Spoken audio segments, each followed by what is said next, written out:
My calling was kind of a calling on the shoulder.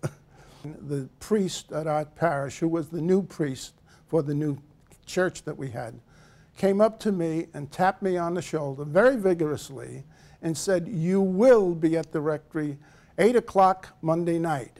I was asked to do it, and no one's asked me not to do it. So I'm still doing it.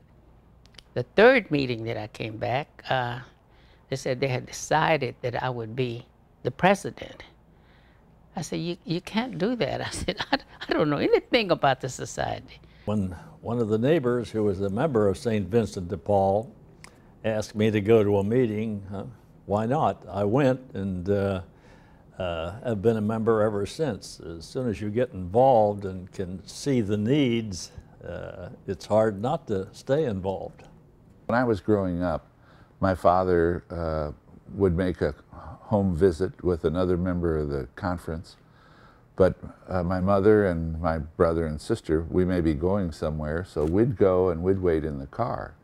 And I'd inquire, say, you know, what's Dad doing in there? And Mother would say, well, it's, you know, these people are having some problems and they're discussing it with your dad and the other member, and everything will be fine, and then we'll be on our way. So my father died in 1956, my third day of law school.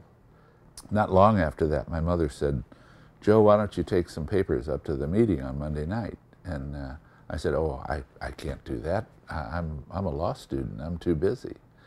So she quietly persuaded me, and I went up a few weeks later, and lo and behold, I found in our conference there were, I think, 2 doctors and a lawyer, and I thought, if they've got time, I've certainly got time. My dad died when I was in 4th grade. My kid brother was in 2nd grade. My older brother was in 6th grade, and sister was in 8th grade, and he died in January. Christmas morning we came down. We had no Christmas tree. We came down, there was a Christmas tree in the living room. There was gifts underneath the tree.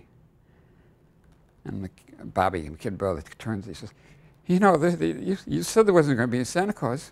He's here, you know." So he says, "Mom, where'd they come from?" She says, "From Santa Claus. His name's Vince." And that's why I say I was on the receiving end when I started, and 30 years later, I'm giving aid. And everybody says, "When did you join the society?" I tell them in 1939. When I first joined the society, we were in the closet.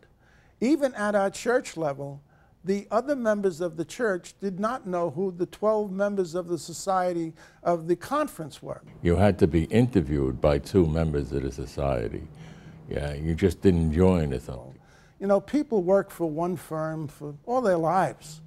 Today, that's not the case. So a person may be working for a firm, and after 5 years, they're gone. There's no loyalty on either side. And that has caused people who were workers to become poor. Whenever we wanted to communicate with a conference, we had to go there or call them on the phone. But now you know, email them, and you can get that email out and get all of the conferences in one letter, you know. Change of office, I think, has been one of the greatest things. The tenure of office, I meant. The biggest change, and probably the greatest change, is when we brought women into the society. I got involved in 1968. We were asked as a couple, my husband and myself, to be part of a pilot program in the Milwaukee Diocese to see if women could be accepted into the society. We have been serving in that capacity, working for the poor, with the poor, since that time. They must like what they've got, because I'm still around. I asked him if I could speak from the pulpit and make an appeal for ladies. Oh, the ladies went wild over that. You know, they said, "What? We can join St. Vincent de Paul?" So, yes. So I had about 5 ladies to join that night. It's a very exciting thing to do, to walk into a room and the guys will tell you, or used to tell you, the kitchen is back there. You can go and help the women. And I'd say, "No, I'm here to represent the society." And it was that acceptance, like, what is she going to do? How is she going to do it? And little by little, you wore them down and made them see that another pair of helping hands was there. And it was a lot of fun, and a lot of excitement. And it changed a lot of attitudes. I think the society is far more spiritual than it was 40, 45 years ago. I think at that time we were sort of introverted with respect to the issue of spirituality. I think it's a more open society today. We have more needy people today, without question, and we're going to have more in the future.